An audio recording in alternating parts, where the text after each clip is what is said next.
but you know, Bart is a bit of a OCD with everything, and I'm like, meh. You probably noticed my lighting is a bit different. Yeah. That's what it looks like. Did you bring in the sun? No. That's actually the blue light blocking bulbs. Ah. So I've nice. actually put blue light bulbs throughout the whole house, and in my primary bathroom that I use, and in my bedroom, it's a red light bulb, which basically, you know, it's like the near infrared. So at night, yeah, it doesn't affect my circadian rhythms.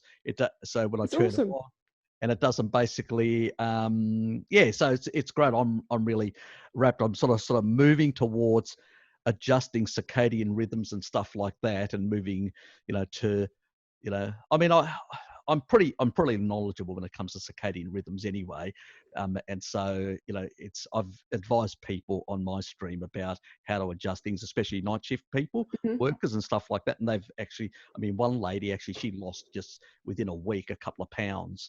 She just dropped by just fixing her eating patterns and basically, and that was even before blue blocking glasses. Yeah. So she's probably improved even further now that she's made those sort of changes. But that was changing in eating within the light and not within darkness, and sort of it really fixed a lot of problems, because I mean at night, as melatonin goes up, your you know, just generally your gut activity goes down. It's just the proper thing to happen. But the thing is, a lot of people think melatonin going up, yes, it can make you drowsy. That's true, especially if you're taking artificial melatonin. But not me. 50% of the population in the primitive societies, remember, were involved in what is called, I've got the sort of genes that actually allow me to stay up late. And it's an actual gene that, you know, I think it was 48%. I can't remember. Anyway, 50%. Let's just be rough about it. And they basically were the people that kept guard. Yeah. So this is the reason why, you know, and I find that if I don't sleep around 11ish or then I can't sleep until about 3. Then I can go out like that at 3, which is bizarre. But you're a semi-guard. Yes. What do you do? It's just one of those. It's one of those damn things. Yeah, that's anyway. My mum for sure. But yeah. I wish I could have these kind of lights in here, but they kind of like a bit ambery colored, aren't they? Yeah, they are. They are. Yeah. And they're damn pricey. $30 a pop. Yeah. Bart goes crazy. He's swearing every other day, like, why is it always so fucking dark in this house? Because I hate having like bright lights in the evening, and he can't see anything, and he just gets so fucked up, and he just wants to turn all the lights on, and I'm like, no, don't do it. It's not good for your circadian rhythms, you know. Yeah. He should basically get blue blocking glasses. You know, I've got some that I wear later on in the evening. I'll just get them to show you what they look like. Yeah, we have some, I think. Yeah. Oops. Better take these. So that's what they look like. Yeah. As a friend of mine said, you look like a Las Vegas pimp. Yeah. Probably. Or I shouldn't say anything. Yeah. What can I say about what can I say about some of my friends? They're honest. Yeah, they are the bastards. Funny. Especially one of them, my mate Sean, that I go out for my walks on Saturday, and we have a barbecue every bloody Saturday. Nice. It's sort of a like a ritual thing. But these ones only block about 50%. And I when I'm on the computer, when I'm on the computer and doing stuff, because now it's about 5 o'clock here, as you know, it's a bit better in that regard. So I don't want to basically in that sort of format. Anyway, if you want to start.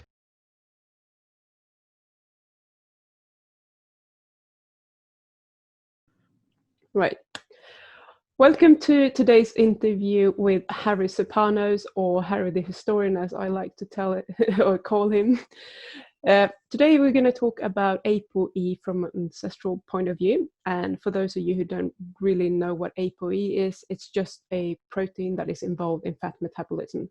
So there are 3 polymorphisms of this gene that creates this protein. So if you ever heard ApoE2, ApoE3, ApoE4, that's what we're talking about. And usually ApoE4 is the one that we are interested in when it comes to atherosclerosis and a lot of other diseases that we're blaming this protein on. However, I'm not going to steal the show. I don't even know what Harry is going to say, so it's all going to be surprises and fun and games. So thank you so much for coming on, Harry. Yeah, you're welcome. I always enjoy having a bit of a chat with yourself. Usually it's via Bart's sort of streams or stuff like that. And it's usually, me on there typing away certain questions or whatever, or sometimes on your stream, More than welcome. occasionally. And I do enjoy that. I've probably, because I've sort of got as Luke Gears would say, I've got a sort of a colourful tapestry of interests in all sorts of fields, and so I tend to bring those fields to bear: archaeological information, historical information, biochemical information. So I sort of try to marry them together and create a nice storyline that people can follow. So that's always been my approach. As people know me, I try to basically bring those sort of complicated biochemistry and some of the archaeological research and stuff like that, and try to bring it to the average person who doesn't want to go and study biochemistry or biophysics or any of this, just wants it delivered in a format that is easily digestible. And that's always been my focus from the beginning. Since my early chats with Bart, and even starting my own channel. Anyway, yay. we'll get into the ApoE. I'll just quickly share my screen. Okay, so these are sort of the main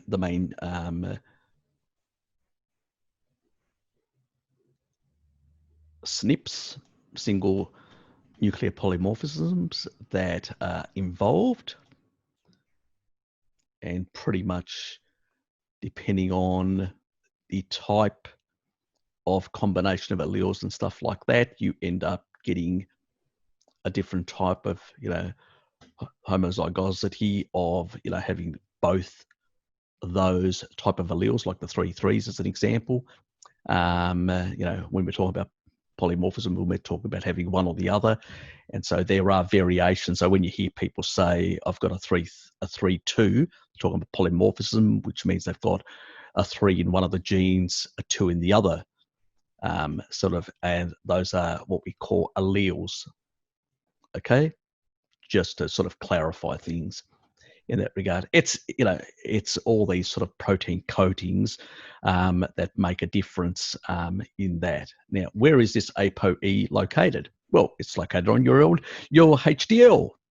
That's what your HDL is all about, So it's involved in an important role in not only in terms of lipid transport, but also in terms of the early stage, also not only dealing with LDL, which most people think HDL and LDL sort of play around, but actually with all fats that are coming into the system. You may have heard something called a chylomicron.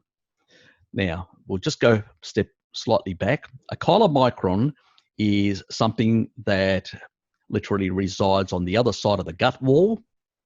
And when you eat a lot of fat and a lot of different things, when it's sugar and when it's ketones, they all go through the portal vein. Okay, so they go straight to the liver, and that's classical. People have heard that all the time, and all that. Now, what are chylomicrons? Well, they're taking the fat-soluble vitamins. They're taking all those sort of things which are related to lipids, phospholipids,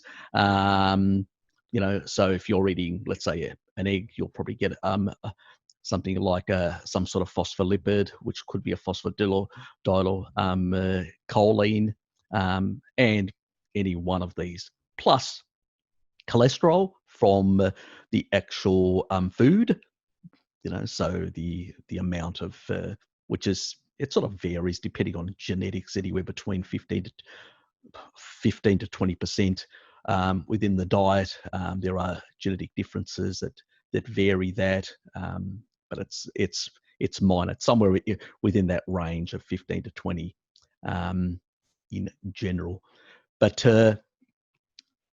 your chylomicrons literally will transport through your system. So people know about the lymphatic system, and that's where fats move through. But at the same time, the first port of call is through what is called the thoracic duct, which is, up here, the top, into your heart. So fats, your heart does love fats, believe me. It's only when we put in too much sugar that the body sort of prioritizes to get rid of sugar out of the system, that it basically sends a lot of that fat into storage, which is what happens. Once it basically has left that part of the anatomy, it usually ends up going to two places, depending on the levels. It will go to the adipose tissue, and then from there, based on what the signaling within the body is in terms of how much nutrients are required, it'll either store or it will basically store part of it, or push it on into muscles and other parts of the body that require it. So that's that first sort of phase. Now, on the actual other side of your gut lining, you'll have all these chylomicrons lined up, and as they're being filled with nutrients, they just line up. Now, they depart from there every 10 minutes. So, and they circulate through the system. In a healthy person, about 10 minutes. They will circulate, and the whatever's left over, which we call a chylomicron remnant, will go back towards the liver. Now, I'll explain that shortly, what happens there. But the chylomicrons can be resident in the blood circulation, can vary. It can vary up from anywhere between 6 hours to 12 hours even. That's a long time. Their natural is to basically get around the system and drop off a whole lot of energy and nutrients and stuff like that, and fat soluble vitamins and everything else. But if you've been a bad boy or girl and you've consumed a lot of sugar, you will tend to basically be prioritizing that and leaving a lot of these fats to circulate for a very long time in the bloodstream, so not a good thing. At the end of the day, what happens is, once it comes back towards the liver, at that point, it meets up with our dear friend HDL. And HDL basically originates at also the gut wall. So basically, HDL is there with a protein coating, which we call APOE. That APOE is a key, and it has 3 different varieties in general. There are subfractions and all that, but the 3 main varieties are APOE 2, 3, and 4. E4, as it's called, is basically the ancestral one. Now, E4 is found in all the hominins prior to humans, and all the ape family as well. So all of them are basically E4. And their uptake of remnant chylomicrons, what's left over, is very rapid. So they take it up, they give it a special key to, it interacts, it encodes at the surface level, and then it is able to basically connect with the receptors on the liver and be taken into the liver. So that's how you get that fat from the diet into the liver. People that have got a 4-4 or a 4-3 tend to have higher uptake. People who have got a 3-3 have a sort of what is called, I don't like the language, it's called a moderate uptake of remnant chylomicrons. And then people that have got a 2-2, it's a very, it's a very low, or like they use a sort of language like resistant type and all that. And that's wrong as well. It's just basically the receptors have different uptake levels. There can be advantages in that. The advantage is that if you've got a lot of sugar in the liver that's come through the portal vein, which what we talked about earlier, and ketones as well, from medium chain triglycerides and stuff like that that are being generated, you've got additional energy. If you're not forcing fat a lot in there, you're not overloading the liver with too many things to deal with. For a lot of people in the past, they've always said that, look, the main reason why there's this myth that's been going around that, that the APOE 4 is a bad thing. It's a really bad thing. It's dangerous. But it's not. That's not the case. It's another reason why a lot of people that have got an APOE tend to be hyper responders in terms of LDL, because they uptake the fat that's coming in very rapidly. So they will export a lot of that out as VLDL and basically end up with high LDL at the end. So that's the reason why. It's the uptake because of that receptor. And traditionally, ancestrally, that was a good thing, because our bodies work, there was very little sugar available. And so our bodies primarily worked oxidizing fat. That's how they worked. That was how they were supposed to work. And all previous hominins and the great apes actually work the same way. Even, you take a look at monkeys now, they've stopped basically feeding them a lot of sugary fruit because they know that makes them sick, ages them very quickly.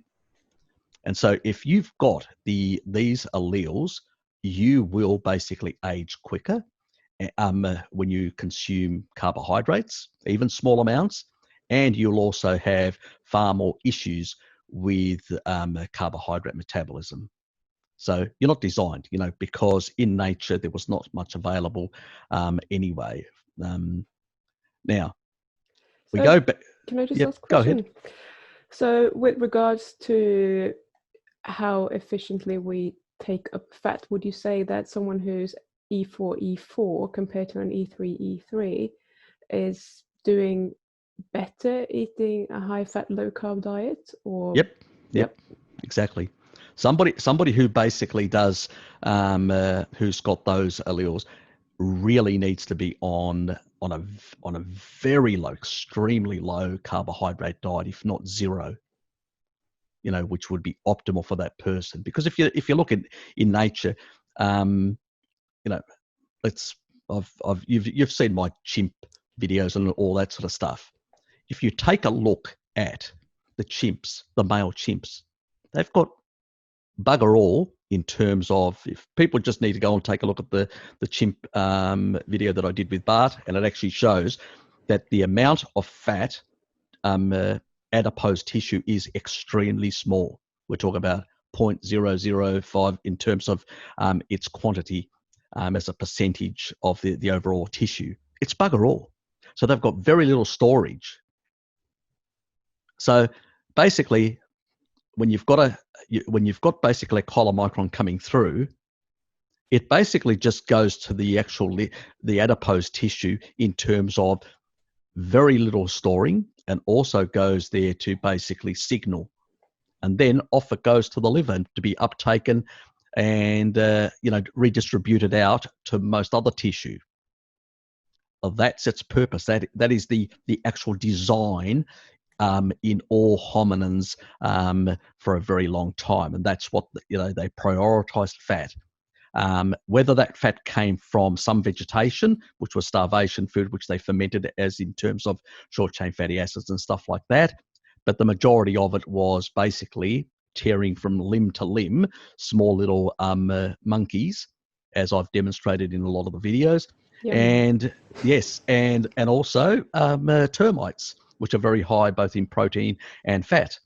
The females prefer those because they've got high fat storage capacity, and they prefer to have that. And it also supports their hormonal system. It's another reason why I've always said that females should consume slightly more fat than males, and females should not do a male style diet, which is continuously promoted as a protein heavy diet in our community to women, which I think is wrong because it goes against their physiology. And some of them actually suffer more the deleterious effects of that listening to that advice than others. It depends because of your genes and a lot of other factors. So it's a complicated tapestry, as Luke would know.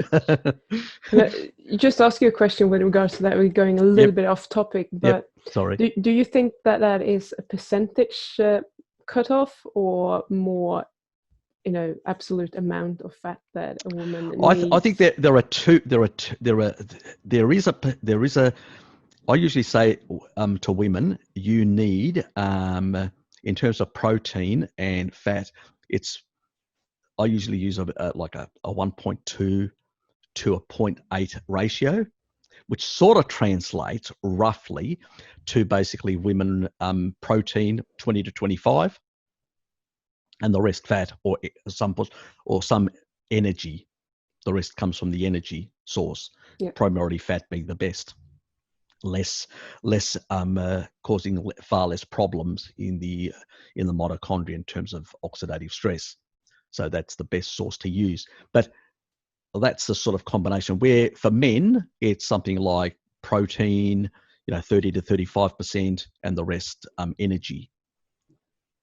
It's the sort of relationship which is a 1-to-1, basically, in terms of 1 gram protein, 1 gram fat for men. And I don't recommend that for women because they have higher requirements because of a more complex endocrine system compared to men. Are you calling us complex? Oh, look, you had to be. You're the bearer of the next generation. It's so it's important to have. So there are differences. I mean, there between me and, let's say, another person from another ethnic group around the world. I'm probably closer genetic to that person than I am to females from my own group. So we are quite different in that regard. Yes. And I always nuance my recommendations and ideas in terms of that for women. I've never on my channel, as ladies that do ask me questions, I always will slightly skew the answer in regards to female physiology or male physiology, whichever may be. Who is asking me the question, and it's the right thing to do. There are differences, and we have to acknowledge those differences, and there's nothing wrong with that. That's just part of the, every species has got, in terms of mammals, there's a female and a male in that species. Get over it. I know maybe not, may not be as anyway. Anyway, back on topic. back on topic. Anyway, so we'll just look at these, and so these are the sort of the missing alleles which are unimportant. The key ones are these ones here. So when you actually look, even here, they go, they've got all these funny, like 2 2s. Why is a 2-2 low risk? Good, low risk. Oh, I can have more carbs on that when I've got those genes. That's what they mean, which is nonsense. It is absolutely nonsense, because I can tell you the Alzheimer's issue. Well, that's nonsense also. It's 11-fold. Well, it's nonsense, because if you're eating ancestrally, it's not an issue. If you're not eating ancestrally, yes, then this, on a standard diet, this risk is real. It's because you end up you can really damage your lipid metabolism very fast with high carbohydrate diets if you've got these genes. So a 2-2, E2, would you say that those people that actually have that setup maybe should consume some carbohydrates because they actually have problems absorbing the fat? No, no, no, absolutely not. These changes did not happen in an agricultural era. This is where the confusion lies. Most people put out that these are agriculturally based genes. No, this allele, or this combination of the APOE 33 actually originated about 200,000 years ago. And the next one actually originated about 80,000 years ago. This is pre-agriculture. What's actually happening is something completely different. But let me just step now way back in terms of history. Now let's go way back to the early part of this story. So we're talking about an era where this is early hominins. The transition between around about 3 odd million, which we've got really small sort of hominins, and then we've actually got a big transition point, which is between 2.8 million and 2.5 million. This is the period when the climate starts changing.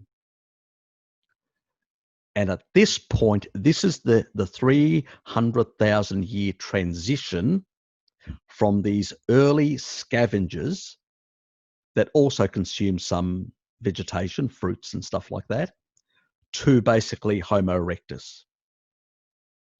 And that's where we see massive change in the archaeological evidence of the gut anatomy through that period. No longer do we see little type hominins that have got protruding rib cages. We start seeing through that period the skeletal remains starting to become altered. So the protrusion becomes smaller and smaller, and the size becomes larger and larger. So you're having a shift from one type of food combination to another food combination until we get to Homo erectus. And Homo erectus is basically the first, what we could say, modern human of the genus Homo, as we're all called, and within the genus Homo for Cro-Magnon man, which is a slightly larger offshoot from Homo sapiens, modern humans, Neanderthals, Denisovans, and a couple of other types, which are not that important in our storyline because they are not directly connected to us. So we'll leave that out. Now, through this period of 2.8 million years, 2.5 billion years to about 1.5 million years, so over 1 million years, these guys were hypercarnivores, and they literally chased everything down all globally. They were still APOE 44s. At this point, then they believe that around about 1.5 million years ago, we started inventing fire because we were still in the middle of a very cold ice age. So, we're an interglacial period now, which is a warmer period within that. But at that point, it was, very low temperatures, right down to the tropical zone, latitudes that were, had frost and ice on the ground. So you didn't have much vegetation, very, very little that you could access.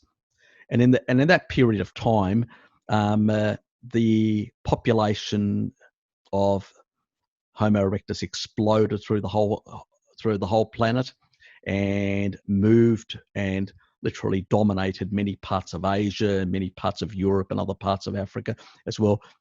The problem there was that the competition was starting to increase, and they needed to access more nutrients. So what did they do? They basically started using fire. Now, it may have been they may have known about fire much earlier. We don't know. They may have used periodically fire from fire that was generated from lightning strikes.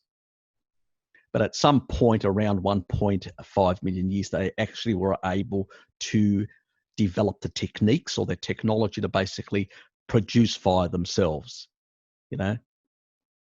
So that was the Prometheus moment that fire was given to the genus Homus, and they were basically able to take that and extract even more nutrition from meat by cooking it.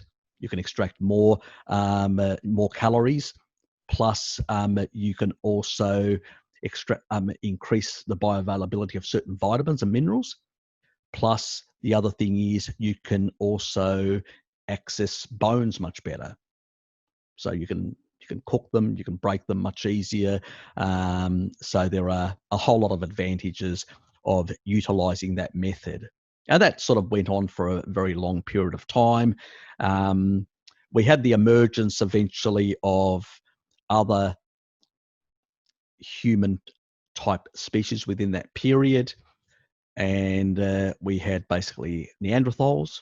Now, a lot of people think that Neanderthals originated in Europe. Wrong.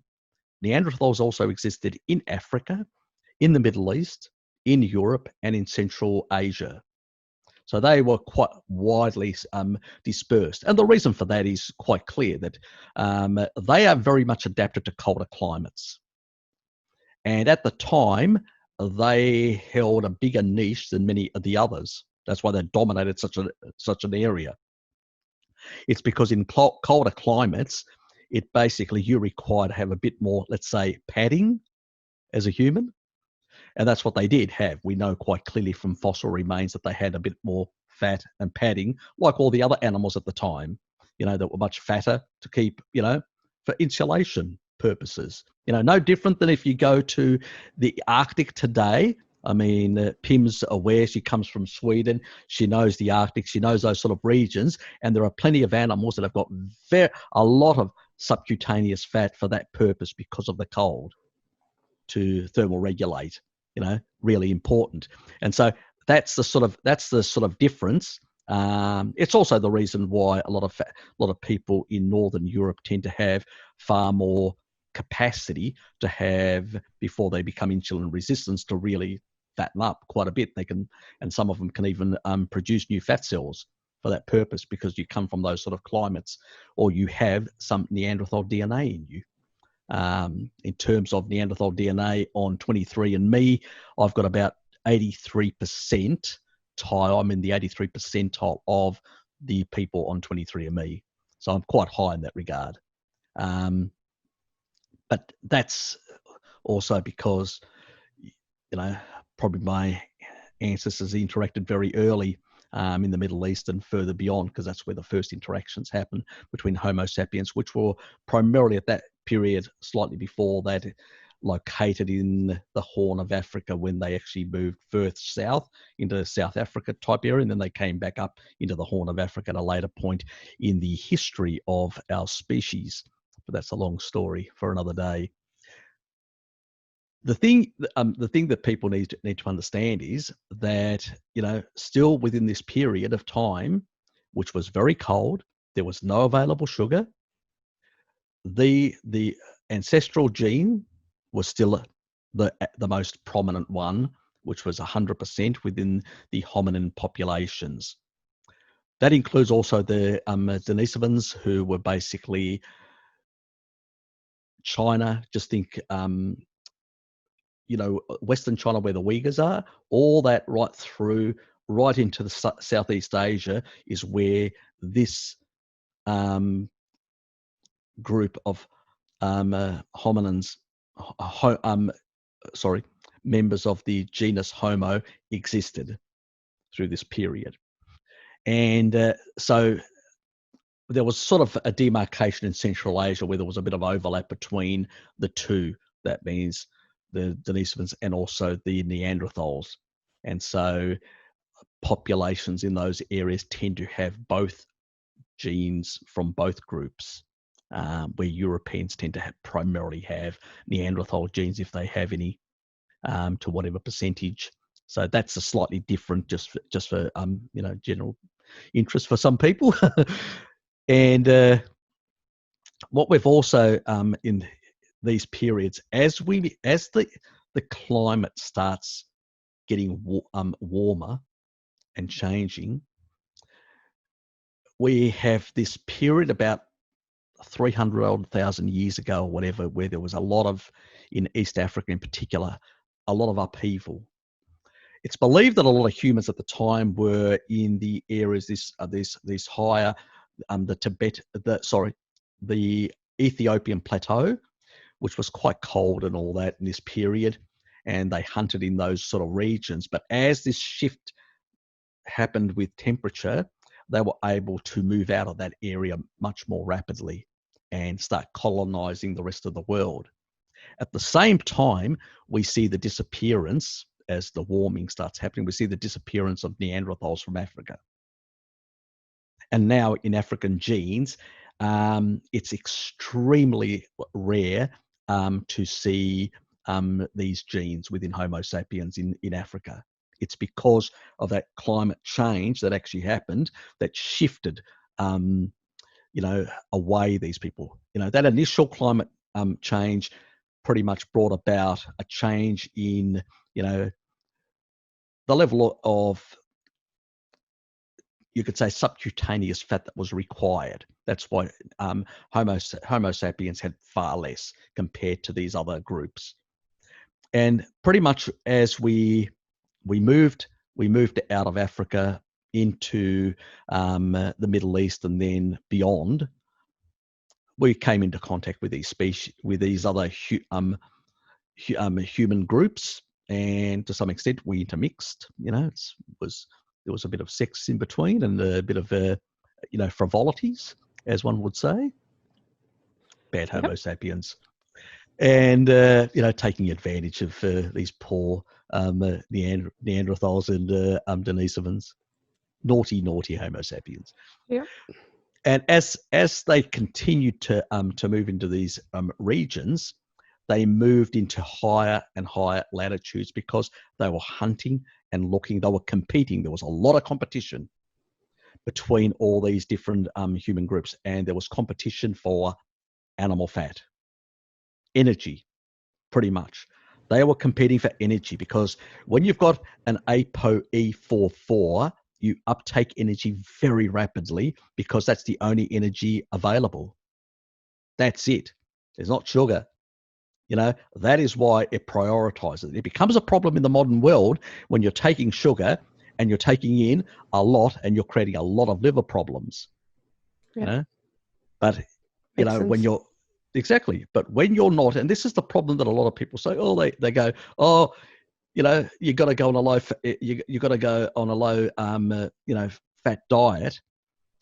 Now, while a low fat diet sort of reduces the sort of issues, it also puts you at greater risk long term for things like Alzheimer's, dementia, and all that, because you're putting far too much, and the system is required far too much. It's actually burning through your capacity.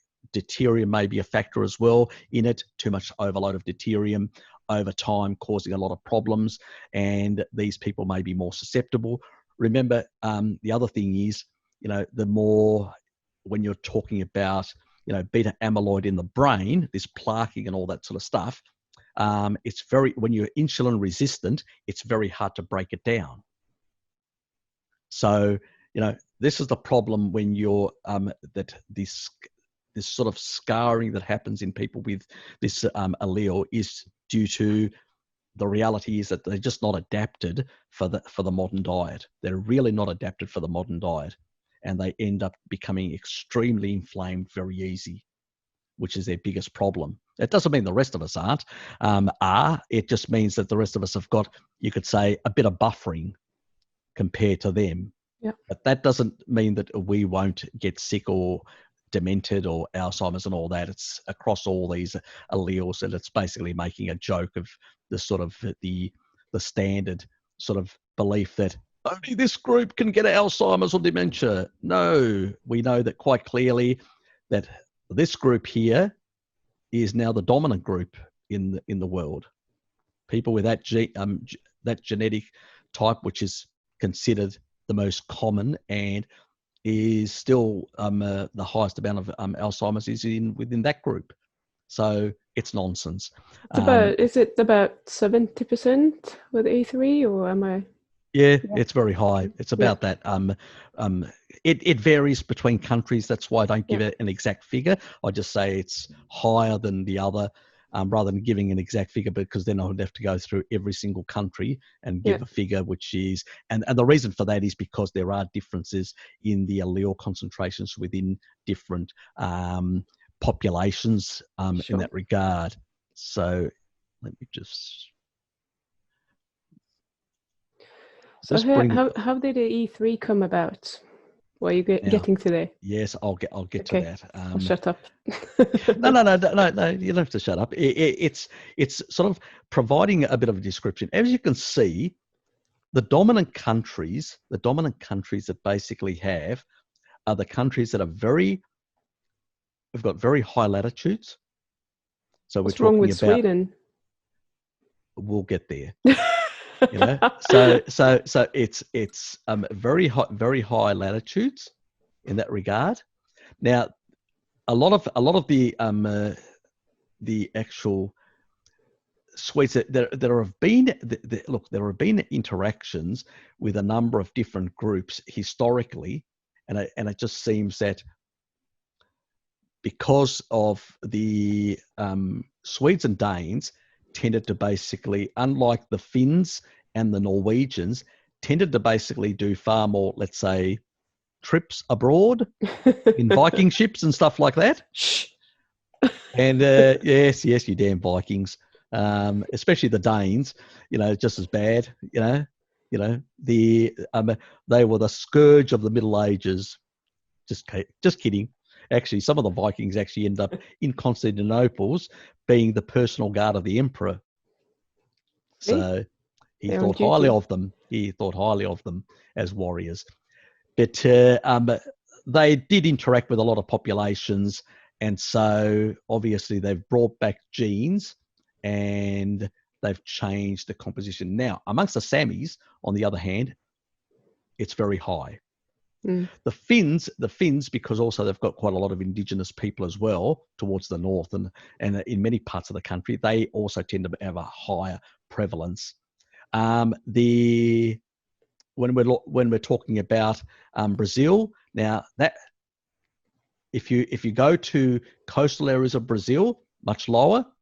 If you go to interior Brazil, which there is a more mixing of indigenous populations with local, that's where it's much higher, because it is something that is found much higher in tribal populations. You can see in South Africa, and you can see in Central Africa, and Central Africa is one of the areas where you've seen the least movement of people outside that region.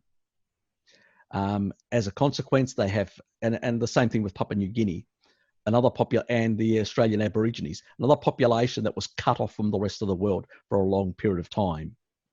And as a consequence, they maintained those ancestral genes.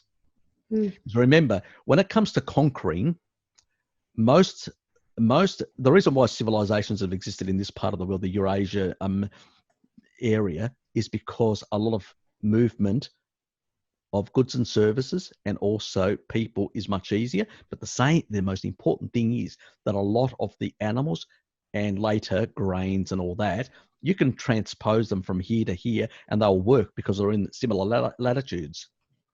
Much harder to conquer this way because you're going into different environments, and you've got plants and animals that don't work in those environments to create stability.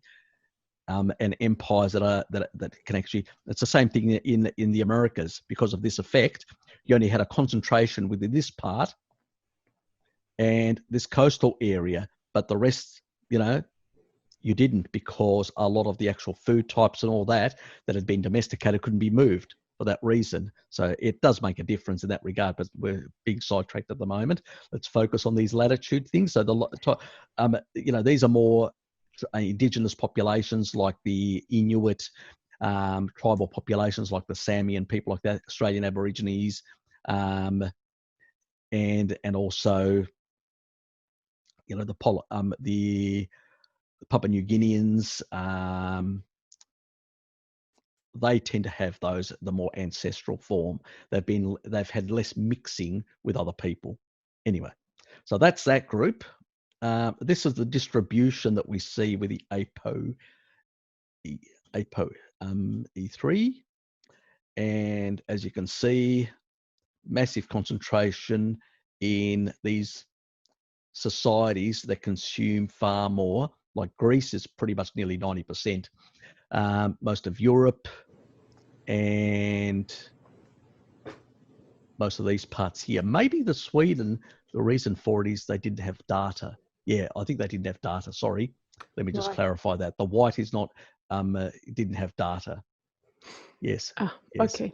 Just to be So I was just going to say the white parts look very similar on both maps. Yeah, exactly. Yeah. Yep. That's, okay. It's a while since I've seen this, and I just had come back from shopping, and then I looked at it, I go, oh damn, I've got a chat with Pim. So I'm just on there because I've got basically, where is it?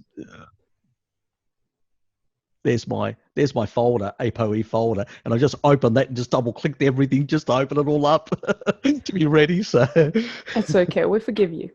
Yes, thank you. I still need to. Yes, I got some really nice steaks. They had them on slightly on special, which was really nice. Actually took a photo of just before I cooked it. Hold on, let me just bring it up. Look, I do these things sometimes. Yeah, we're not off topic at all. This is highly relevant. This is exactly an APOE steak. Exactly. That's exactly it.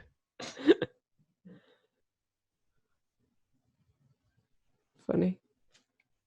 So there we go. There's a nice Tasmanian steak, as you can see. The yellowness, which basically indicates, when it's yellow like that. There's a bit of white there, but it's primarily yellow, which basically is grass fed. That's the nice thing about living in Tasmania. It's just so nice to be able to get so much grass fed meat, and this was pretty cheap, which is good. So the price is all right normally. It's around about it's anywhere between, like, you will get this is grass fed. Yeah. You will get them from anywhere $18 to $19, maybe $20 a kilo. Yeah. Aussie dollars.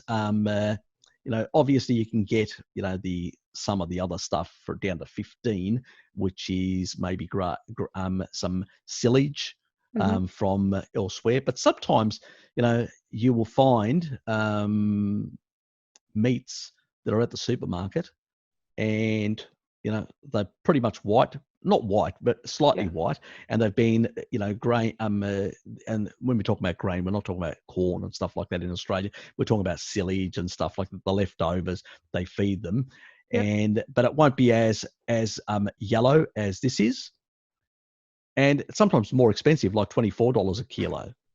So why would you buy it? Yeah. Why would you waste your money?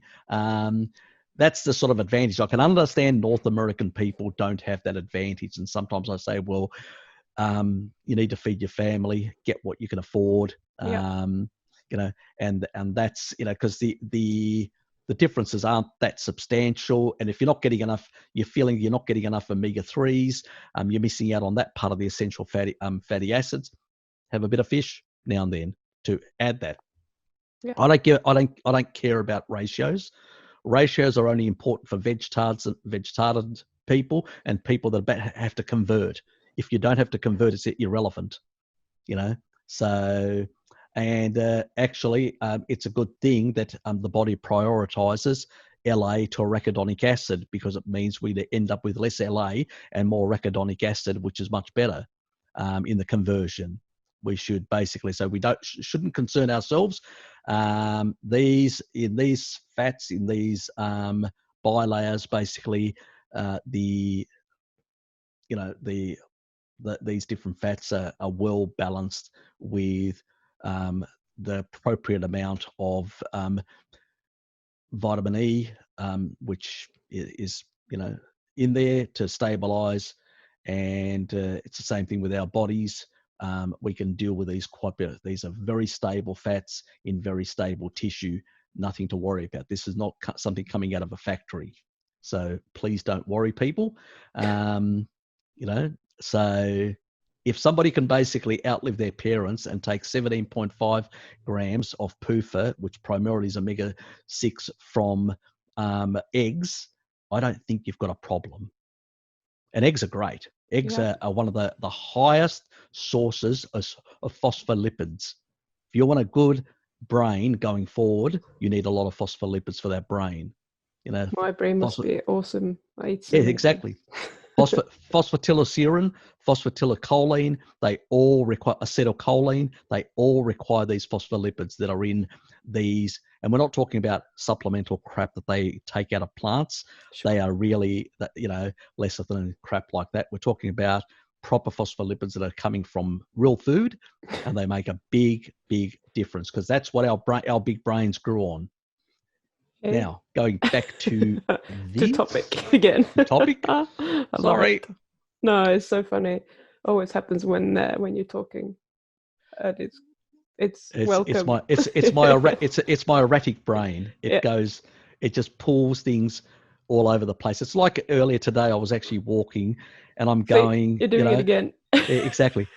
I know. And I basically thought about the Neanderthals in Africa, and I go, there is some proof that these hominins were in Africa at the time, and we know that they basically had much more higher, because of their skeletal structure, much more higher subcutaneous, fat around their body to thermal regulate. Now, that is just another proof that, things were quite cold in that period, even in Africa, even down to the tropics. We've got the evidence, but that is another nail in that sort of dodgy vegetarian sort of argument that in Africa they had all these tropical fruits like it was a tropical paradise in the middle of the worst parts of the ice age. I mean, it's just it defies logic. But that's just another nail in that coffin. I was just thinking, with my erratic brain, it sort of came up in my mind, and I go, oh, that's another. I just had another epiphany. Oh, great! I'll mention that. Good. I mean, good. Yes, exactly. Move on. And as you can see, this distribution is primarily in these sort of parts, and it's a small percentage. We're talking about anywhere between, the percentages are very low. So we're talking about the highest. This is, I'll just go up here, zoom out. Zoom to 100, and this is sort of a number of different universities that are sort of collaborated. I was just wondering, Oxford, the data on the genes, is that from very updated from what it looks like basically right now, or? A lot of these. This was in 2019. Yeah. And it basically they pulled a lot, like the European Union, sort of funded this, basically that's why there were so many universities involved in it, as you can see. Right. Italian, UK, and so what they've done is they were pulled into this research to basically cover the entire sort of the entire planet, pull the data and actually map it for the first time, because it hadn't been really mapped properly. That's what these maps were. Some countries provided their information, some didn't. So Sweden, you bad thing. you bad country. What were you thinking? Oh, they were probably pissed off with the EU for some reason. Probably. Wanted them to get the Euros or something like that. And they're like, no, get fucked. Exactly. It's probably what it was. You know, the Greeks sort of got involved in the time because they were still on the, well, you know, they were probably because there was a recent change in government. It's a conservative government. They're trying to basically be a bit more friendly to Europe. But, you know, I don't know how long it's going to last. That's another story. So we'll see. Yes. So basically, this is sort of the distribution. You can actually see that that in most of these parts we don't have data. Now that's a bit of an anomaly, but I did look into it, and like in I think that's Mali, and there was a large amount of Arab genes that had actually come into this area. And I don't know whether that's had something to do with it or not. I've got no idea. But it's one of those sort of strange anomalies why you would have one of the highest groups in the middle of Africa, that part, when, you know, but again, this could be an adaptation, an early adaptation, and a group that concentrated here. So it'll become a bit more familiar why, because there is part of the humans that were in this part that sort of branched this way and some that branched that way, and whether that branch because of climate change within this region. This region has had a lot of upheaval. Like in this area here in Morocco, there are certain sites which look like, because there were actually rivers through here at a time when the Earth's sort of you know, the level of where the level of water was around the world was much higher, and so a lot of these areas were inundated, and that was like an island area there. And nowadays, based on ancient descriptions, because the ancient Greeks said it was beyond the you know, Gibraltar, so that could be the old place of the mythical city of Atlantis.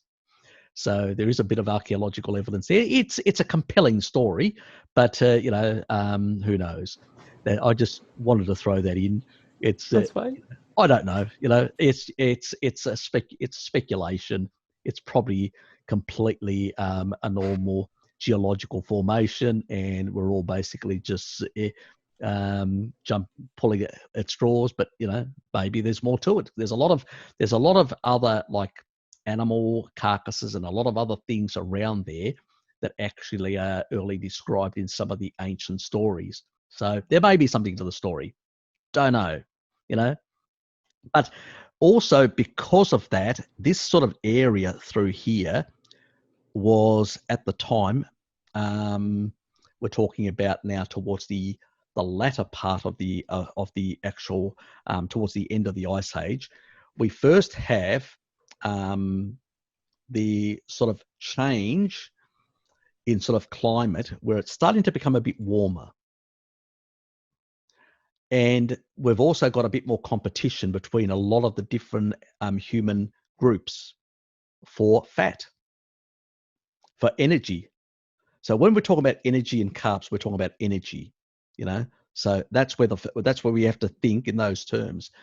And in that period, about 200,000 years ago, and I mean, depending on who you ask about Homo sapiens, they were around between 350 to 380,000 years ago. Their origins, there is still a lot of question marks exactly. That's based on the most recent archaeological evidence that we've got, where we can actually date with carbon-14. But, you know, it's still, there is inaccuracies with carbon-14, as you know. It's not a perfect measure. So, you know, that's what we're going off. That's the best information we've got. So that's the reality. Now, these are sort of the distributions of those groups. Now, the most important thing about those, I'll just stop sharing for a moment. A lot of those groups, I like to talk, you know, rather than showing photos. It sort of, I lose my tempo. that period of time was that sort of transition where there was a lot of competition. And I think that not only because we don't have a lot of data on like Neanderthals and Denisovans, and we don't really know whether the genotype, whether it affected them as well. So there's a lot of like question marks on that. So this is a hard one. All I can say is that all human populations around the world actually were under pressure in terms of energy. We're having a period where the climate is starting to warm. You're no longer having very fatty animals.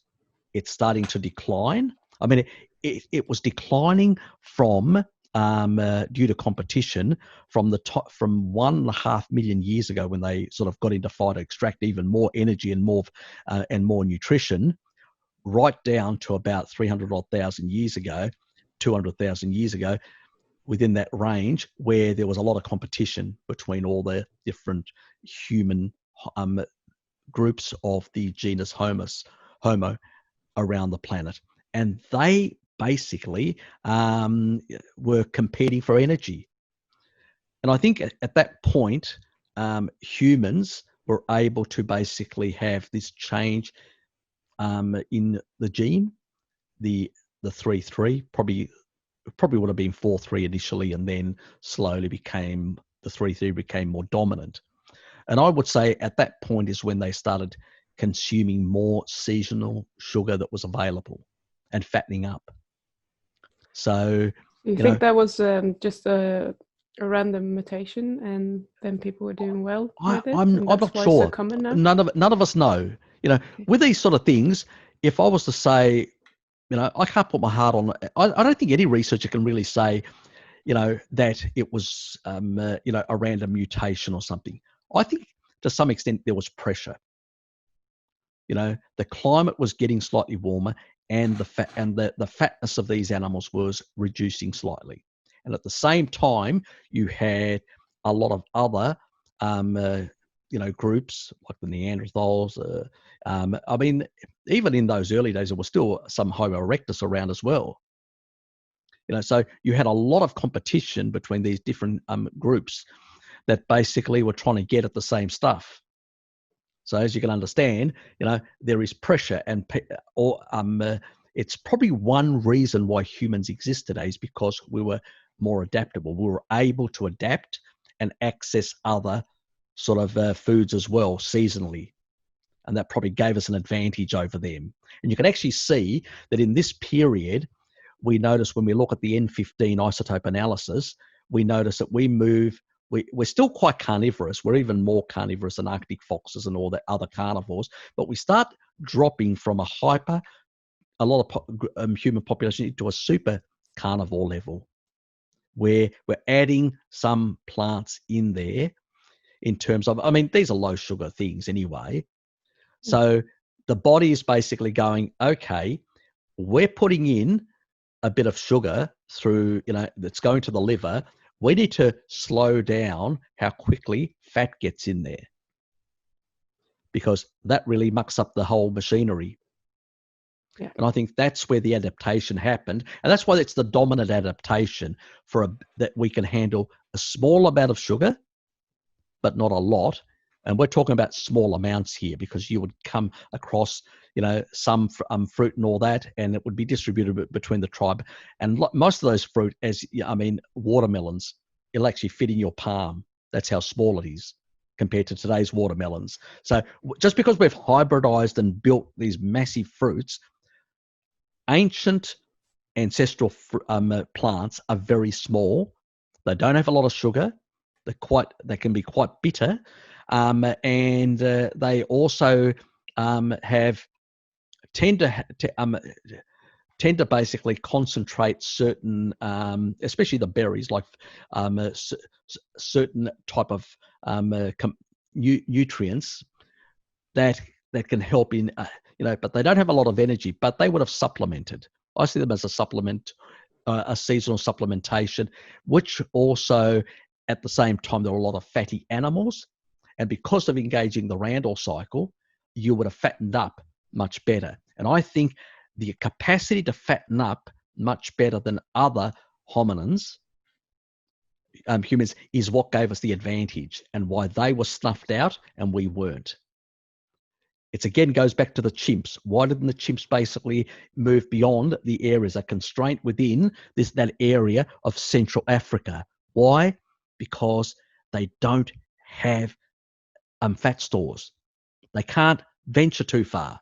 And even in savannah, it's only the females that can venture far further than the males. Again, because they've got more fat stores, and then they go after these little bush babies, as they're called, and they hunt those, and they get more. They are higher in fat than the lean, smaller monkeys that the males hunt, and tend to basically furnish their bodies with more fat to basically support not only the endocrine system, but also the capacity to have better endurance than the males. So that's really important that people need to understand. It's the reason why women were able to basically carry their kids and basically go over long distances with their men, because they had that greater endurance. I mean, we talk about men endurance, but women, let's put it this way, in terms of energy, they have greater endurance, so that's the truth. And this advantage to be able to build up better fat stores compared to Neanderthals and to Denisovans, these sort of groups, I believe that is the reason why, as climate changed and they couldn't actually store more calories, they lost in the competition for nutrition on the planet. And I think that's what snuffed them out in the end, and made us the dominant sentient species on the planet. Ultimately, that's my hypothesis anyway. Anybody can come up with something better. Good luck to you. And but now, getting to the next one, 80,000 years ago was another period again where we saw dramatic changes in climate. Dramatic, because this is when the temperature started really increasing more rapidly from 80,000 around 100,000, not 80, 100,000 to about 10,000 when we got into agricultural civilization. And just prior to 10,000 BC is when we had a lot of, the Noah's Ark and all that sort of, that period where the whole world flooded, again, because so much ice had actually melted in that period, So that's what was happening. We know from, the research that has been done by geologists and others and archaeologists, that was the case. So 20,000 years into that rapid decline and change in putting even more, you could say, people probably in that period started consuming some wild grains and stuff like that, which were seasonal again. These things are all seasonal. Don't look at what we're doing today, but that would have actually increased probably the carbohydrate content from the low, like 10 to 20 grams, probably up to about 50 odd grams or whatever. And at that point, 50, 60 grams, when you're just getting from wild sort of plants, and it's seasonally only, you're basically, with a lot of fat that you're getting from the animals, you still will engage the Randle cycle. And as a consequence, you'll fatten up, which is really good for the winter that's coming and all that, and the leaner periods and spring as well, which is lean, because there's not much seasonal food around in terms of, but that gave them the advantage. And so, because we know that that even Neanderthals existed, a couple, like 20 odd thousand years and 30 odd thousand years in different parts of the world, but they were outcompeted. One thing, the warmer the planet got, the more leaner the animals got. The leaner the animals got, the less energy was available for all these competing humans. The access to some of this, deleterious food brought about these changes. That means the body had to basically create a change in the lock and key to the liver. And so that HDL basically said, no, you could wait. I'm going to give you a key, which is called an APOE, and you can wait a bit longer before you can get in there, giving enough time for that sugar to be dealt with. So even though it's a small amount, it still can be deleterious if you put a whole lot of fat in. If you put a whole lot of fat, even with 50 or 60, some people can become insulin resistant, as you know. So and especially when you're having tribal populations that basically are eating, they don't know where their next meal is going to come from. And so the body goes, oh shit, what's happening here? This guy's, just eating anything they can get their hands on. Oops, I better, I need to make some changes to slow this down so I'm not creating too much, damage to the body, to the liver, which is such an important organ, which is involved in so many things in terms of fat metabolism, detoxification with cytochrome P450, and also with general, basically, cholesterol synthesis, coenzyme Q10, and all these other things that are very important factors. I mean, that's the other side of the actual coin. I mean, even through there, some of the the sort of factors that are involved are also involved in the lipoprotein, and that includes HDL as well, not only VLDL and LDL and all that, but also HDL. So, when we use, like I did in the past for a period of time, statins, they can cause derangement. I'm looking forward to seeing the new thing that you guys did, you and Bart. I haven't had a chance. I just saw it, but I've been busy all day and I just got home, as I said, just a while back. So I will check it out tonight. I suspect it'll be interesting and riveting. But yes, statins is always been one of my favorite things. I mean, luckily, I sort of listened to the Japanese studies and used ubiquinol. I didn't use coenzyme Q10. I did use ubiquinol, but it seemed to basically, because when I actually did some tests, I noticed that ubiquinol seemed to transport much better. Now, I don't know why. Maybe because, the type that I actually used also was one with more phospholipids in it, and maybe that helped with the transport. But I'm not sure. Because I asked about that as well, and said he wasn't sure whether taking Q10 with a statin would actually offset any of the side effects or not. Well, I actually looked at sort of the Japanese studies, and they seem, some of them were actually, there were some people, this was also on blogs that actually, this was talking about, what was it, about 8 years ago or whatever, a long time ago. So it's not clear in my mind, so don't quote me. But okay. it was in regards, and I did it, and I did test, and it seemed okay by levels, but I didn't really, and that was within 6 months. Yeah. Now, that wasn't right to the end of the 12-month period. Maybe it does, maybe it doesn't. I can't really confirm that. But my levels up to 6 months of taking statins didn't seem too bad. But maybe I already had high levels and sort of, and I got a false reading. So I'm not going to say that, Bart may be correct, if there's not I couldn't find any, did you say, what did you say that Bart said exactly? Just so he wasn't sure whether there was any evidence one way or the other. Okay. Yeah, look, I haven't looked into transporters. The only transporter that I looked into is like protein transporter, which is taurine, plays an important role in transporting more aminos into the system. But I never looked at ubiquinol. Nowadays, I do say to people, because I don't know, I usually say use something like a liposomal, because you're getting past the gut issue. Yeah. But at the same time, the Japanese do encourage people, when they use a statin, to basically have the actual ubiquinol on an empty stomach. Right.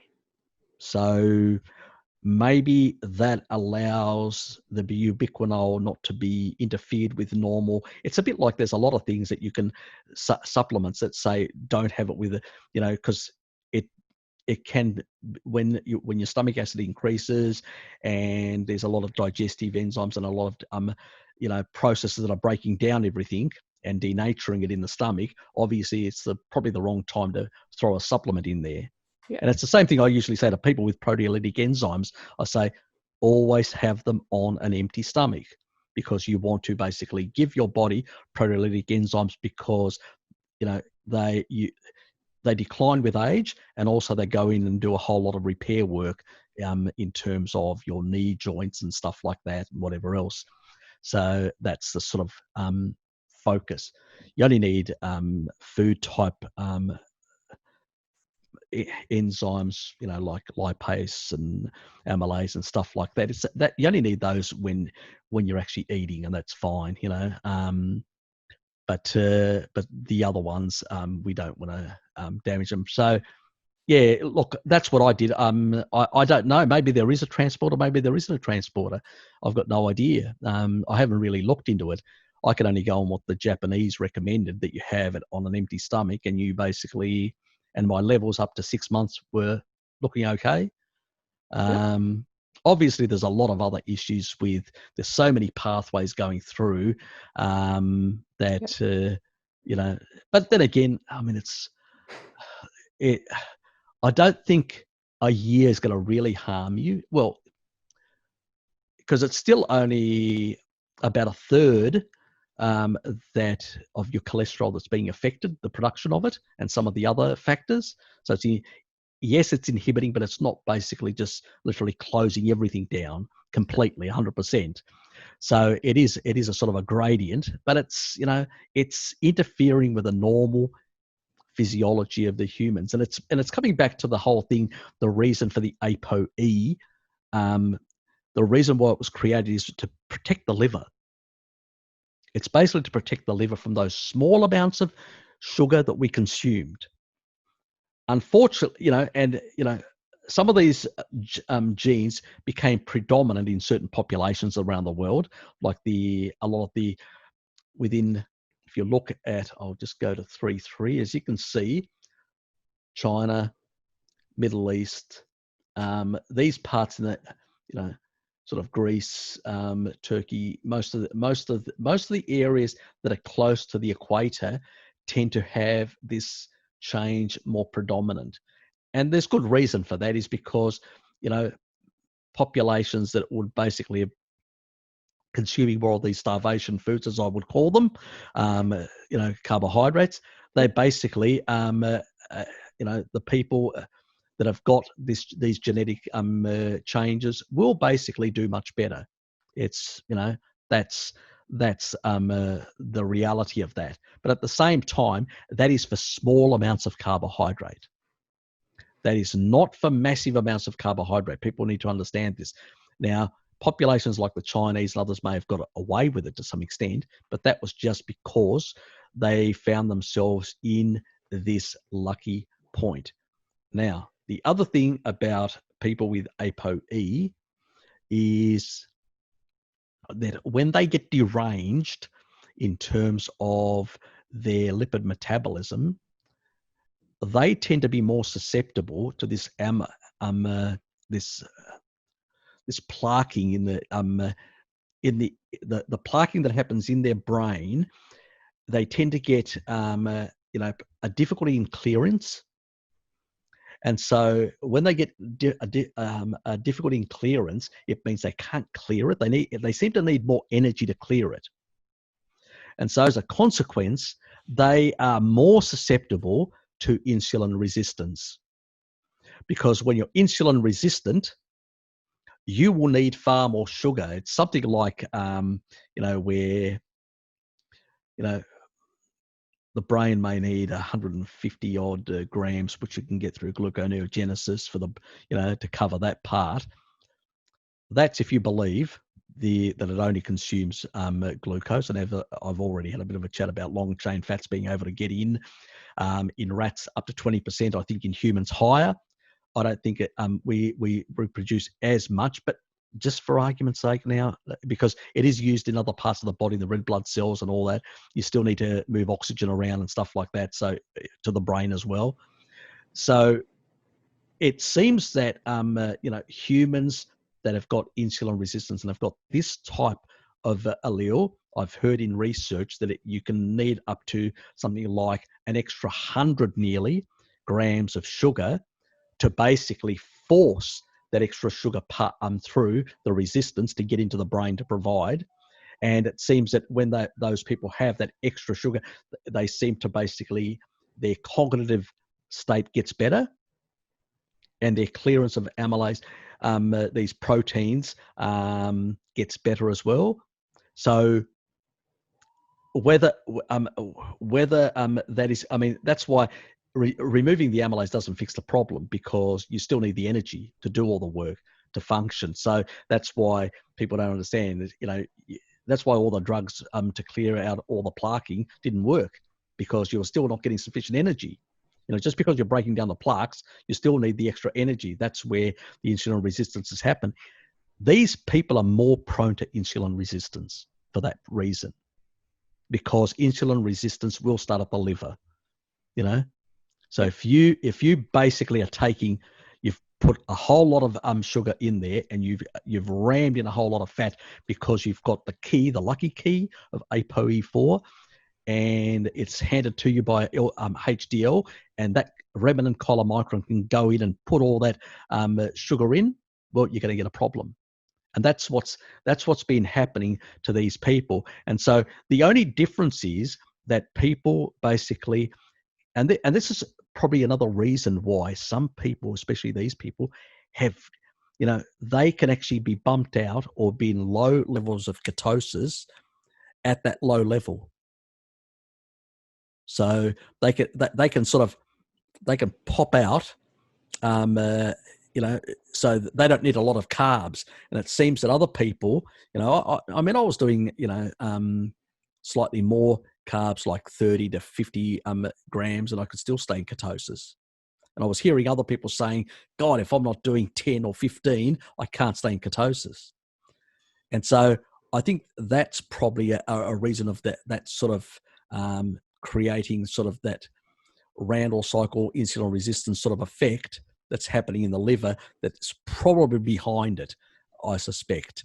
The other thing is that obviously when these people are on a low sugar diet, their level of LDL and will be much higher, because basically they're taking in the remnants of the chylomicron remnants, and they are putting in fat and exporting it out much faster. And so when you look, it doesn't mean just because the other guys have got their chylomicron remnants floating around in their circulation, they're having a bit more sugar and it's circulating. People and these people are basically think, oh yeah, I'm fine, I'm protected, and all that is the normal thinking. I'm not a hyper responder. My LDL doesn't go that high. Well, it's because it's fucking circulating in chylomicrons. It hasn't been exported. Not as much has gone as quick into the liver to basically push up the levels. The problem isn't LDL, the level of VLDL, LDL that somebody with that specific genotype will have.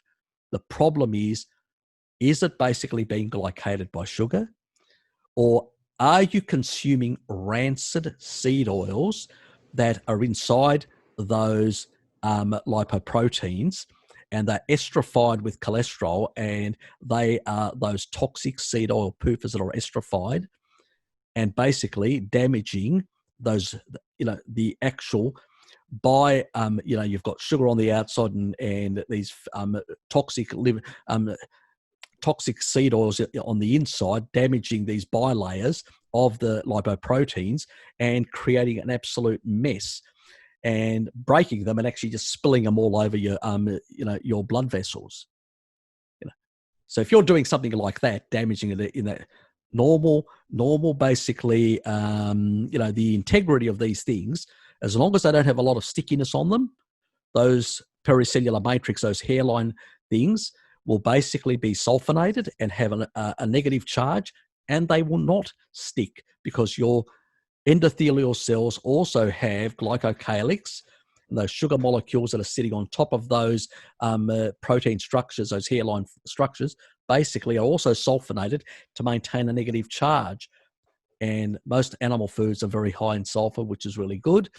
And, getting proper sulfonation and obviously earthing that I do helps as well. When I use those bands, I showed them to my people. I've got these bands that I put on my runners and my joggers, and they basically earth me to the ground when I'm walking all over the place. Nice. So, yes, very nice. So I'm earthing myself as much as possible throughout the day, as practical as it is possible. So I've shown people on one of my live streams where to get them, and and stuff like that. So yes, but anyway, I'm detracting again. And the thing, the important message that I want to get to people is, if you've got this type of genetics, do not fear. Do not fear. Your health isn't in danger as long as you keep away from those nasty carbs. Yeah. You are so close to an ancestral phenotype that you need to basically keep away from those nasty carbs. You don't have the option, like other people. And even other people, it's small. We're talking about 30 to 60 grams. We're not talking about some massive sort of stuff. We're talking about small levels. This adaptation was for small levels where we accessed here and there, and it was just for the body to basically reduce the severity of any damage to the liver. This is a protective mechanism to basically prevent too much fat and sugar going into the liver at the same time and overloading the liver, because that's not a good thing to do. And I mean, we know what happens. We know from, fatty liver being produced by people consuming far too much alcohol and stuff like that. Too much energy going in and being too toxic to the liver to handle. You just can't manage it. It overflows. And then you basically get sugar overflowing out of the liver and glycating everything through your endothelial cells, through your blood system, which is a mess. And then you get, and this is why these people are more prone to oxidative stress, more prone to damage to their brains, to different parts of their body, because of this rapid, you've got a system that rapidly uptakes that energy from fat, but then you've got also the portal vein that's actually rapidly bringing stuff into the liver in terms of sugar, and that's a problem. And that's where the physiology is not suited for the modern world, very much not suited. Now, everybody's not suited to a large extent, but some can tolerate a bit more than others. That's the take-home message here. No, if you've got an APOE 3 or 2, it does not make you immune. It just means you've got slightly a bit more tolerance, but we're talking about very small, because these are pre-agricultural genes. They're not agricultural genes. They came about, the last one, 80,000 years, and that's not the dominant one. The dominant is the APOE33, which came about 200,000 years ago. And I can tell you, there wasn't much vegetation there. It was a very small amount. So you're only adapted to about 25 grams of carbohydrate at that with those genes to be optimal. So 25 grams of optimal, potentially tolerable up to 50 grams or 60. Above that, it's a problem. Possibly APOE 2/2s can tolerate, we're not talking about optimal healthy, probably up to 100. And that's why you can see some of these people that do 80, 100, and the clearance, they can still remain in a very low-grade ketonic state.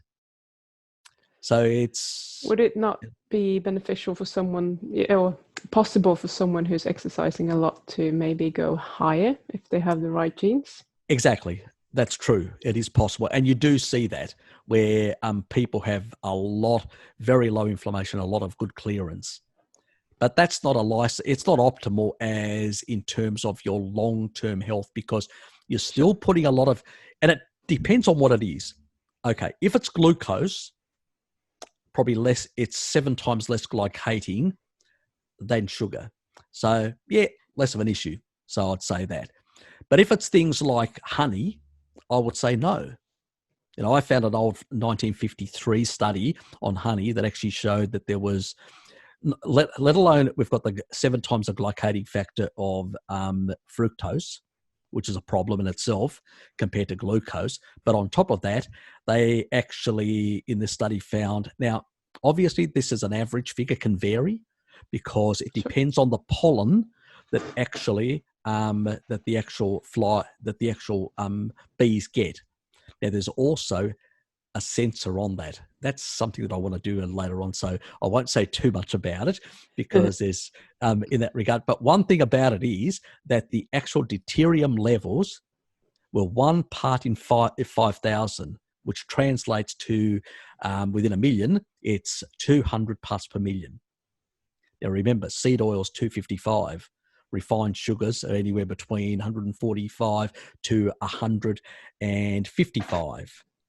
So should you be taking something that's, you know, so high in deuterium that's damaging to your mitochondria and oxidative phosphorylation, your ability for especially your electron chain being damaged in a number of ways, in particular the complex 5, the nanomotors that create that do what we call ATP synthase, but it's that little machine at the end that actually produces all the energy. Do you want to be damaging that with a lot of deuterium in there? I think not. You know, I don't think it's an optimal thing to put in your diet under any, especially when it's got, because you have to think about it. I'll give you a bit of a hint. Look, I know I didn't want to say, but the flies actually can detect the deuterium levels in the fruits. There's a study, and actually they can actually sense it through vibration. Amazing. And yes, and they can actually so that's why they want that concentrated. Why? It's a growth factor. Bring it back to the hive to grow more bees and other things. You know, so there are reasons that nature making it very difficult to get the honey. Thank God for that. You know, but you know the problem is silly people today think, oh, I can have honey. 100 grams of honey every day, or you know, it's not even seasonal. You know, you can't even deplete because let's say it's not summer. Well, where are you going to get if you're not getting UV? You know, sleep, UV, all these sort of things actually deplete deuterium. But if you're adding like there's no tomorrow, you know, why would you do that? I mean, let alone the glycating factor, which is another thing, 7 times more glycating than glucose. You know, if you're going to basically, you know, I mean, I'm not recommending rice. But, you know, there are a number of dairy products like milk and stuff like that basically, yes, they have sugar, but it's a lower deuterium sugar, you know, because it comes from grass and animals. So the cow consumes grass, and green plants, because of photosynthesis, have deuterium depletion. They concentrate in the fruit, not in the leaves or the grass. And so they take that, they ferment it, and basically these little protozoa organisms basically then get, you know, to the 4th chamber, which is very acidic, and get absorbed. And that's how the cow gets, it's basically the cow's a carnivore at the final chamber. And not only that, it's also a ketotic cow, low carb cow. So that is why cows were not suited for grains. They get very sick. But that's a story of, you know, sugar is a very, very rare thing in nature. It is a very rare thing. You know, access to sugar is seasonal and it's very rare. And it's there to basically entice animals, take it, so we can spread the seeds of that plant. Mm-hmm. That plant is a naughty plant.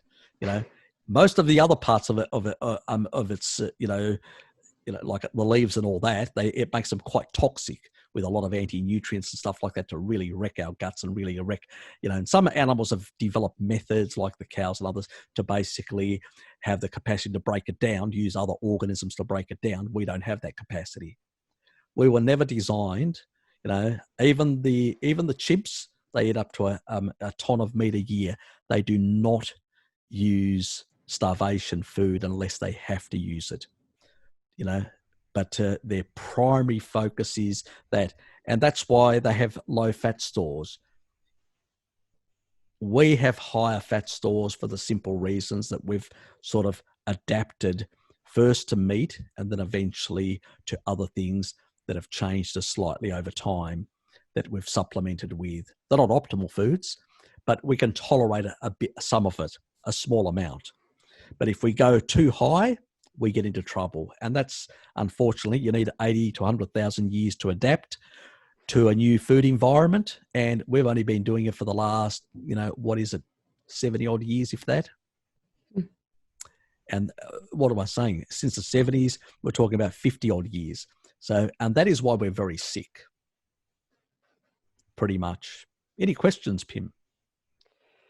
No, I think you pretty much covered it all. We were talking about how much carbs you can get away with if depending on your genotype.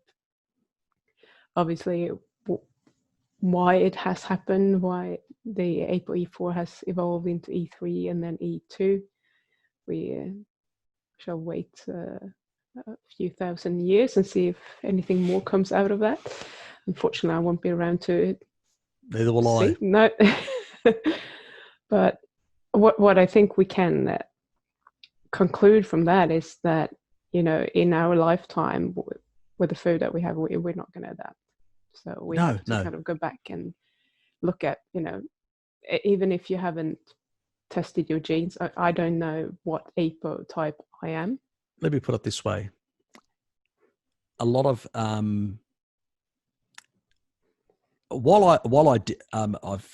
know what I am. I'm a 3-3, mm-hmm. But I find it irrelevant. Yeah. And I would say to people, because there's a lot, and the reason why I wanted to demystify it is to make people understand that it's not the agricultural genes. These changes were not due to agriculture; they were pre-agriculture. And we need to understand that we're not suited to a high carbohydrate diet. This is why our health fell apart. This is why we can see in mummies from Egypt when they do the ideal modern diet, which is like a high carbohydrate, low fat diet with a lot of lean meats and stuff like that, we see basically arterial calcification, all sorts of things, in the mummies. When we look around the world, we see all these health issues in early populations that were forced to consume more carbohydrates for one reason or another. But we're not adapted. These changes happened when we were consuming, these were Paleolithic times when we were consuming small amounts of carbohydrate and whatever else. And most of these populations don't even live long. If you take a look at populations around the world, which are not longevity populations, yes, they can tolerate a low-fat diet and can survive and reproduce for a number of generations, but they're not optimal. And we know that because we see that they don't live long lives. Where, populations around the world that do live long lives, pastoral populations like the Greeks, pastoral populations like the Sardinians, a population like the Okinawans that consumes a lot of pork. I mean, pork is just the main thing. More, they say we start the morning with pork, we finish the day with pork. That is, it is in every single meal that they make. There is a bit of pork in it, of one variety or another. Sometimes even mixed with other meats or fish and stuff like that. So they use it everywhere. It's one of their major staples in their diet. The Sardinians, they've never cooked with olive oil. They've just cooked with lard, which is pig's fat. The ancient Greeks only, the Spartans they loved pork, and they had a lot of favorite dishes of pork.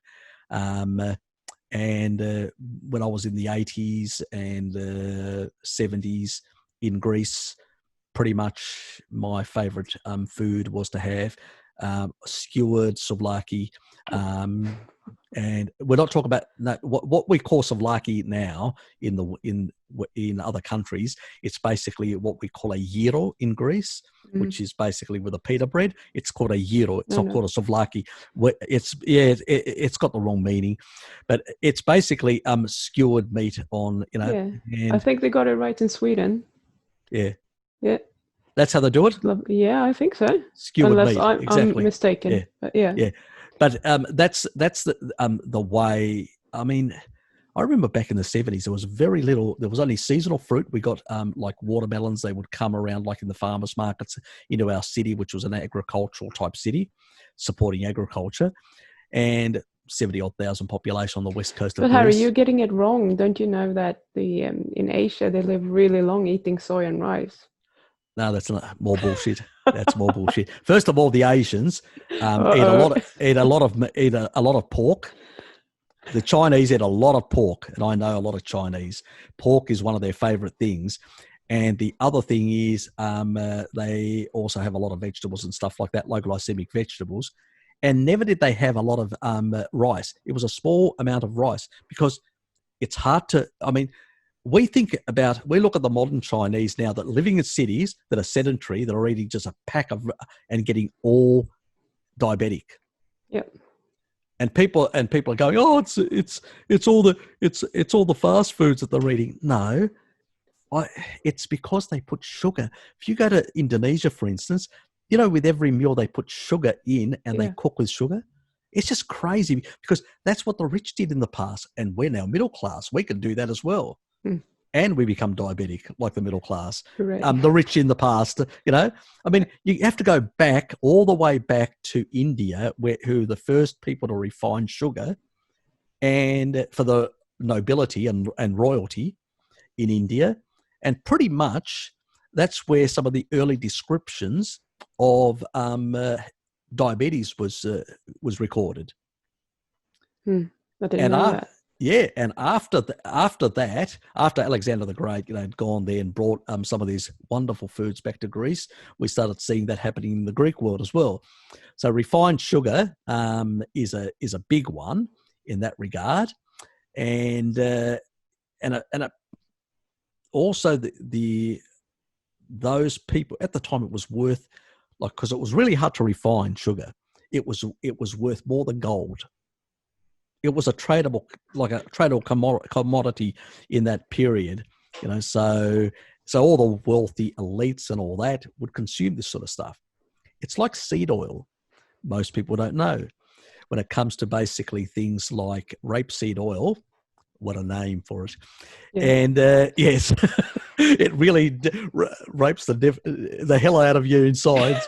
Yeah, pretty much. Exactly. Cellular rape.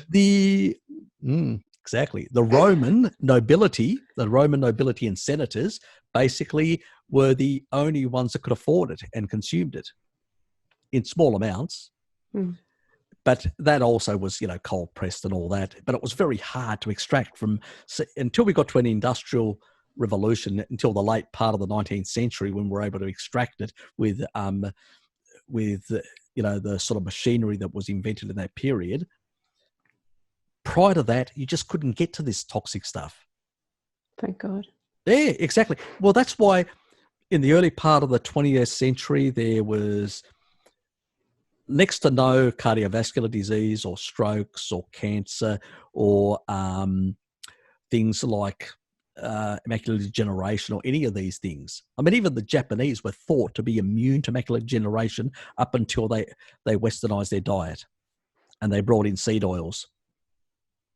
The smart cookies, which is the Koreans, they didn't import. They were pressured, but they didn't import because they had contracts with Southeast Asia. So they bought palm oil, and most of their fast food uses palm oil, which is slightly more stable and far better, less damaging compared to high PUFA rancid oils from the US. So that's the difference between those two countries in that regard.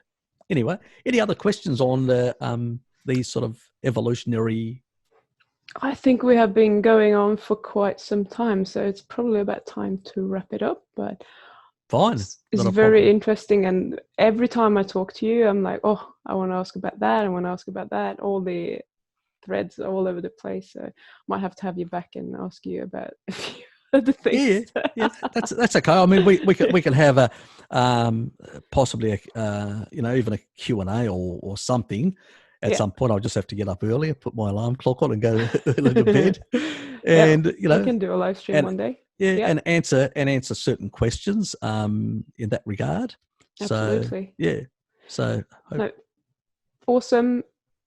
Some things that I didn't know in there as usual, and I know a few things. I know what I need to know, I think, most of the time. But the history behind things is always great to have you actually go through that, because oh, okay, that makes sense. No surprise that it happened that way, but it's interesting. So thank you very much. You're welcome. I enjoyed it. So do I.